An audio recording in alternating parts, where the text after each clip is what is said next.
Hi hello ನಮಸ್ಕಾರ ಸ್ನೇಹಿತರೆ. ಇವತ್ತಿನ ಮತ್ತು ನಾಳಿನ ಸಂಚಿಕೆಯಲ್ಲಿ ಏನಾಗ್ತದೆ ಅನ್ನೋದನ್ನು ತುಂಬಾ ಕ್ವಿಕ್ಕಾಗಿ ನೋಡ್ಕೊಂಡು ಬರೋಣ.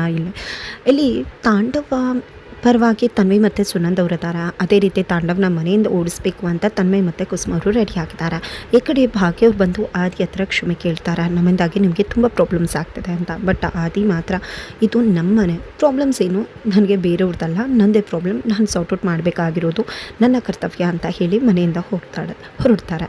ತದನಂತರ ಇಲ್ಲಿ ಅಪ್ಪ ನೀವು ಎಚ್ಚರಿಕೆಯಿಂದ ಇರಬೇಕು, ತನ್ವಿ ಮತ್ತು ಅಜ್ಜಿ ಇಬ್ಬರು ಕೂಡ ನಿಮ್ಮನ್ನು ಮನೆಯಿಂದ ಕಳಿಸ್ಬೇಕು ಅಂತ ಸಣ್ಣದನ್ನು ಕೂಡ ಅಬ್ಸರ್ವ್ ಮಾಡ್ತಿರ್ತಾರೆ ಅಂತ ಹೇಳಿದಾಗ ನಾನೇನು ನಾಟಕ ಮಾಡೋ ಅವಶ್ಯಕತೆ ಇಲ್ಲ, ಯಾಕಂದರೆ ನಾನು ಬದಲಾಗಿದ್ದೀನಿ ಅಂದಮೇಲೆ ಅವರು ನನ್ನಲ್ಲಿ ಯಾವುದೇ ರೀತಿ ದೋಷನ ಕಂಡುಹಿಡಿಯೋಕ್ಕಾಗಲ್ಲ, ಕೆಟ್ಟವನು ಅಂತ ಸಾಬೀತುಪಡಿಸೋಕ್ಕಾಗಲ್ಲ ಅಂತ ಹೇಳಿಬಿಡ್ತಾರೆ. ಆದರೆ ತನ್ವಿ ಮತ್ತು ಸುನಂದ್ ಅವ್ರಿಗೆ ಅಪ್ಪ ಕೇಳ್ತಾನೆ ಇಲ್ವಲ್ಲ, ಸ್ವಲ್ಪ ಯೋಚನೆ ಮಾಡಿ ಮಾತಾಡಿ ಅಂತ ಹೇಳಿದ್ರು ಕೂಡ ಬದಲಾಗಿದ್ದೀನಿ, ನಾನು ಆರಾಮಾಗೇ ಇರ್ತೀನಿ, ನಾಟಕ ಮಾಡೋ ಅವಶ್ಯಕತೆ ಇಲ್ಲ ಅಂತಿದ್ದಾರೆ.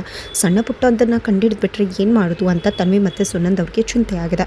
ತದನಂತರ ಇಲ್ಲಿ ಭಾಗ್ಯ ತಾಂಡವ್ ಜೊತೆ ಮಾತನಾಡಬೇಕು ಅಂತ ಕರ್ಕೊಂಡು ಹೋಗ್ತಾರೆ. ಭಾಗ್ಯ ಮಾತಾಡೋದು ನೋಡಿ ತಾಂಡವ್ಗೆ ಖುಷಿ ಆಗುತ್ತೆ. ಬಟ್ ಭಾಗ್ಯ ನಾನು ನಿಮ್ಮನ್ನು ಕ್ಷಮಿಸ್ತೀನಿ ಅಂತೆಲ್ಲ ಕರ್ಕೊಂಡು ಬಂದಿರೋದು, ನಿಮಗೆ ಯಾವತ್ತೂ ಕೂಡ ಕ್ಷಮೆ ಇಲ್ಲ. ಆದರೆ ಶ್ರೇಷ್ಠ ಕೆಟ್ಟವಳಾಗಿರಬಹುದು, ಆದರೆ ಅವಳು ನಿಮ್ಮನ್ನು ಮದುವೆ ಆಗಿದ್ದಾರೆ, ನೀವು ತಾಳಿ ಕಟ್ಟಿರೋ ಹೆಂಡತಿ, ಆಕೆ ಕೆಟ್ಟ ಪರಿಸ್ಥಿತಿಯಲ್ಲಿದ್ದಾಳೆ, ನೀವು ಹೋಗಿ ಕಾಪಾಡಬೇಕಲ್ವಾ, ನೀವು ಅವ್ರ ಜೊತೆ ಇರಬೇಕಲ್ವಾ ಅಂದಾಗ ಅವಳೇನು ಯಾವ ಕೆಟ್ಟ ಪರಿಸ್ಥಿತಿಲಿ ಇರೋದಿಲ್ಲ, ಅವಳು ನಾಟಕ ಮಾಡ್ತಿದ್ದಾಳೆ, ನಂಗೆ ತುಂಬ ಚೆನ್ನಾಗಿ ಗೊತ್ತು, ಅವಳು ಏನು ಅನ್ನೋ ಸತ್ಯ ನನಗೆ ಅರ್ಥ ಆಗಿದೆ ಅಂತ ತಾಂಡವ ಹೇಳ್ತಾರೆ. ನೋಡಿ ನೀವು ಯಾವುದೇ ಕಾರಣಕ್ಕೂ ಬದಲಾಗೋರಲ್ಲ ಅಂದಾಗ ನಾನು ಬದಲಾಗ್ತೀನಿ, ನಿನಗೆ ಗೊತ್ತಾಗತ್ತೆ, ನೀನೇ ಕ್ಷಮಿಸ್ತೀಯ ಅಂತ ತಾಂಡವ ಹೇಳ್ತಾರೆ.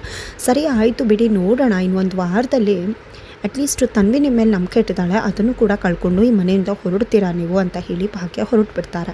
ನಂತರ ಇಲ್ಲಿ ತಾಂಡವ್ ಅಪ್ಪನ ಹತ್ರ ಬಂದು, ಅಪ್ಪ ದಯವಿಟ್ಟು ನನ್ನನ್ನು ನೀವಾದರೂ ನಂಬಿ ಅಪ್ಪ, ಖಂಡಿತವಾಗ್ಲೂ ನಾನು ಬದಲಾಗಿದ್ದೀನಿ, ಇಷ್ಟು ದಿನ ನಾನು ಎಂದೂ ಕೂಡ ನಿಮ್ಮ ಮುಂದೆ ಕ್ಷಮೆ ಕೇಳಿಲ್ಲ, ಇವತ್ತು ಕೈ ಮುಗಿದು ಕ್ಷಮೆ ಕೇಳ್ತಿದ್ದೀನಿ, ನನ್ನನ್ನು ಕ್ಷಮಿಸ್ಬಿಡಿ, ನನ್ನಿಂದ ತಪ್ಪಾಗಿದೆ, ನಾನು ಬದಲಾಗಿದ್ದೀನಿ ಅಂತ ಹೇಳಿ ಅಪ್ಪನ ಅಪ್ಕೊಂಡು ಕ್ಷಮೆ ಕೇಳ್ತಿದ್ದಾರೆ. ಹಾಗಿದ್ರೆ ಅಪ್ಪ ಕ್ಷಮಿಸ್ತಾರಾ ಅಥವಾ ಮಗನ ನಾಟಕವನ್ನೇನಾದರೂ ಬೈಲ್ ಮಾಡ್ತಾರಾ, ಏನಾಗುತ್ತೆ ಮುಂದಿನ ವಿಡಿಯೋದಲ್ಲಿ ನೋಡಿ.